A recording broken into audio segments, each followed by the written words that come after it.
नमस्कार, आप देख रहे हैं न्यूज 24 के लाइव और मैं हूं आपके साथ राजेंद्र तिवारी।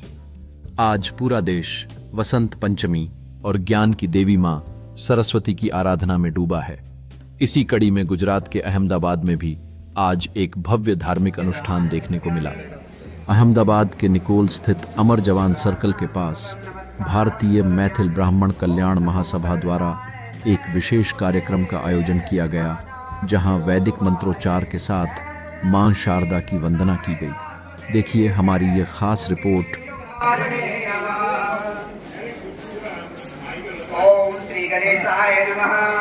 बोलो गणेश भगवान की जय।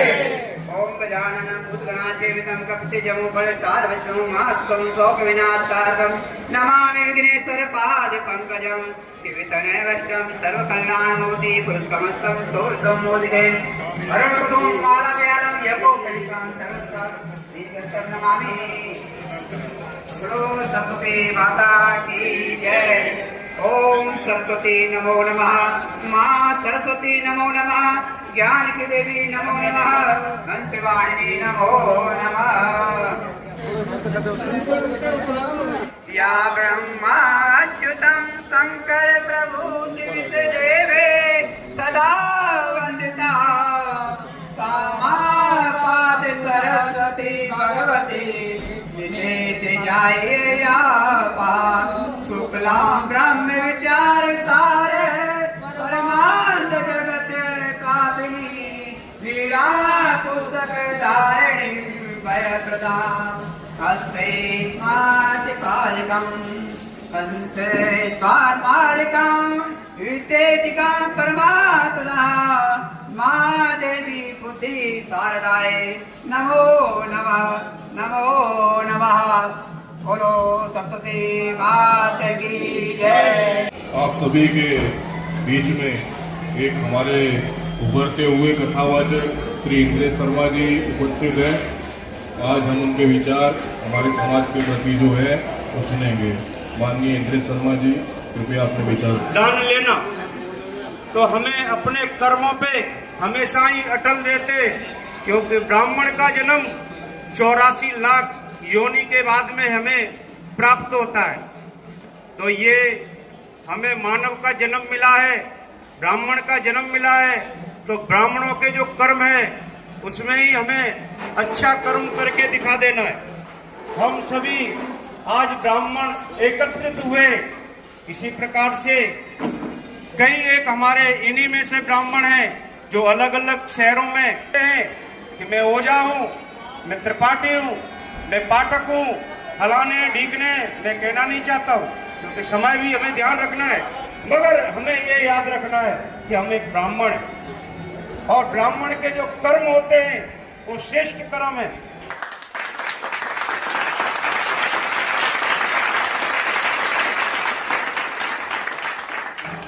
असफलता एक चुनौती है, इसे स्वीकार करें। क्या कमी रह गई देखें और सुधार करें। जब तक न सफल हो नींद चैन को त्यागो तुम, संघर्षों का मैदान छोड़ मत भागो तुम, क्योंकि कुछ किए बिना जय जयकार नहीं होती, कोशिश करने वालों की हार नहीं होती। जैसा कि मैं पिछले कई प्रोग्रामों में सभी को बोलता आया हूँ, क्या आप सभी लोग मेरा मोबाइल नंबर लिख लीजिए 9898999927 और आधी रात को भी अगर आप इस मोबाइल नंबर को डायल करेंगे तो ये मोबाइल नंबर आपको चालू मिलेगा। और मैं भले अगर आप अहमदाबाद में हैं तो मैं तत्काल उपस्थित हो जाऊंगा। हमारे कोई अगर बाहर गांव के जो व्यक्ति हैं वो भी मुझे याद करेंगे, चाहे मैं बस में आऊँ चाहे ट्रेन में आऊँ, किसी भी हालत में आप तक पहुँचूंगा जरूर। ये मेरा आप सभी से वादा है। हमारे गुजरात के अहमदाबाद के उद्योगपति श्री पूरन ओझा जी दो शब्द अपने अनुभव, अपने ज्ञान, अपने अनुभव बांटेंगे कि अपने समाज में किस प्रकार का समय चल रहा है। अपने अनुभव बताएं। अच्छे लोगों के साथ में जैसे ये महासभा का प्रयोग किया जा रहा है डेली, हमेशा हम मैथिल ब्राह्मण समाज कल्याण महासभा के तहत जो भी हम कुछ भी काम करना चाहते हैं उनको मिलाकर उनको इकट्ठा करके अपने विचारों को रखेंगे तो समाज की बुराइयों से हम दूर हो जाएंगे और समाज को आगे बढ़ा सकते हैं। यही एक ऐसा मौका आता है, क्या हो रहा है वो नहीं है। एकता और अखंडता हमारी एक निजी पूंजी, परिवार के खंड नहीं हो सकते, समाज के खंड नहीं हो सकते। यही इन्हीं बातों के समाधान के साथ हम अपनी वाणी को विराम देते हैं। बोलो परशुराम भगवान की जय। पहले जैसे बोला कि ब्राह्मण गरीब नहीं होता है और कभी नहीं होता है। अभी इसका एक उदाहरण मैं आपको बताऊं। राजकोट में शायद आपने सुना होगा, राजकोट में ब्राह्मण थे, उन्होंने अपने सोने से लाल दिया अपने आप को कि ब्राह्मण का भी गरीब नहीं होता है। आपका सोच कोई भी ले जाएगा मगर ये दिमाग तो यही रहेगा ना। देश कौन चला रहा है? ब्राह्मण ही चला रहे हैं, कथावाचक चला रहे हैं और कोई चला नहीं सकता है। बुद्धि हमारी जो ऊपर वाले ने दी है उसको कोई चुरा नहीं सकता है। तो सबसे पहले तो ये है कि बिना धन के कुछ हो नहीं सकता है। तो गरीब किसको कहा जाता है? इसी श्रृंखला में हमारे आदरणीय श्री कीर्तिदास जी महाराज हमारे बीच में उपस्थित है। तेज कुमार शर्मा जी के लिए जोरदार तालियां। लोगों ने स्नान किया, बाघ स्नान आज चला है।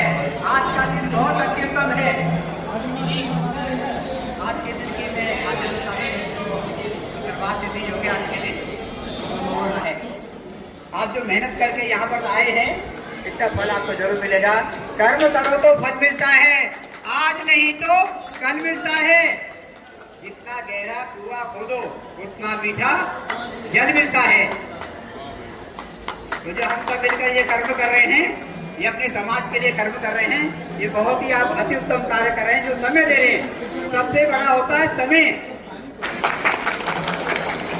आपके पास गंगा जल नहीं है ना, तो किसी ब्राह्मण को बुला लो, 2 कदम आपके घर में घुमा लो, ठीक है ना। एक तो गाय माता होती है जो घर में कुल 200 गाय माता निकाल देती हैं, और दूसरा ब्राह्मण होता है। और ब्राह्मण को अगर उसकी पत्नी के साथ भोजन को बुला लो तो कल्याण हो जाता। बहुत कदर करता हूँ और ब्राह्मण को मैं नमन करता हूँ, ठीक है ना।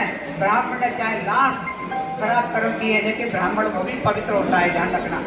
सबसे पवित्र दुनिया में है, एक तो माता है, दूसरा गंगाजल है और तीसरा ब्राह्मण है। ब्राह्मण के जहाँ भी कदम पड़ जाते हैं वो जगह ऑटोमेटिक पवित्र हो जाती है। और वरिष्ठ जिनको काफी तजुर्बा है अपने जीवन का, हमारे आदरणीय श्री हरिचंद जी, कृपया अपने 2 शब्द कहेंगे और समाज को एक नई चेतना और नई जागृति के साथ उठाने का प्रयत्न करेंगे, क्योंकि इनके पास वो अनुभव है, वो ज्ञान है जिसकी कमी हम सभी के अंदर है। आदरणीय हरिचंद जी अपने जीवन के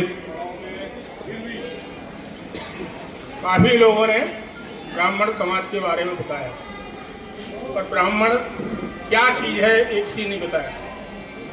ब्राह्मण कहाँ से आए, मैथिल ब्राह्मण कैसे बने, क्यों इनकी पूजा होती है और क्यों इनको दान दिया जाता है, क्यों दान लेते हैं।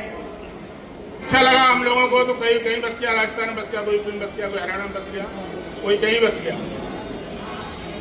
मगर हमारा काम क्या था, हमारा कर्म क्या है, ये कोई नहीं जानता है। हमारे मैथिल ब्राह्मणों का कर्म क्या है? कर्म ये है। इस भव्य आयोजन में सैकड़ों की संख्या में श्रद्धालु शामिल हुए।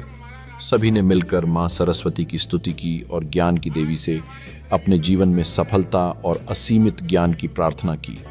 हर एक चेहरे पर भक्ति और श्रद्धा की चमक थी, जो इस पावन अवसर को और भी खास बना रही थी।